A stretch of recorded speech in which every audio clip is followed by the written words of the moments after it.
కొత్త F1 fans చేసే top 5 తప్పులు. 1. దీన్ని నాస్కా అని పిలవడం. F1 కార్లు రెండు వైపులా టర్న్ అవుతాయి.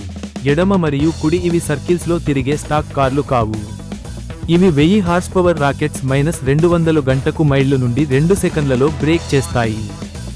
2. ఫాస్టెస్ట్ కారు ఎప్పుడూ గెలుస్తుందని అనుకోవడం. స్ట్రాటజీ స్పీడ్ని ఓడిస్తుంది.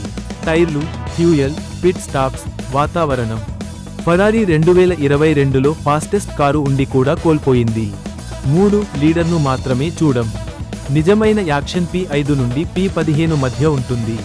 అక్కడే డ్రైవర్లు నిజంగా పోరాడుతారు. లీడర్ సాధారణంగా గ్యాప్ మేనేజ్ చేస్తాడు. మిడ్ ఫీల్డ్ బ్యాటిల్స్ చూడండి లేదా best part miss. 4. Qualifying ignore చేయడం. రేసు ఆదివారం కానీ శనివారం క్వాలిఫైయింగ్ అన్నీ నిర్ణయిస్తుంది. P1 నుండి స్టార్ట్ చేయడం వర్సెస్ P10 అంటే షాంపైన్ మరియు డిప్రెషన్ మధ్య తేడా. క్వాలి మిస్ చేస్తే స్టోరీ మిస్. 5. త్వరగా టీం ఎంచుకోవడం. విన్నర్ని బ్యాండ్వాగన్ చేయవద్దు. మొదట 3 రేసులు చూడండి. మీ డ్రైవర్ సహజంగా కనిపిస్తాడు. మీకు గందరగోళం అంటే ఇష్టమైతే వెర్స్టాపెన్ ఎంచుకోండి లేదా నొప్పి ఇష్టమైతే ఫెరారీ.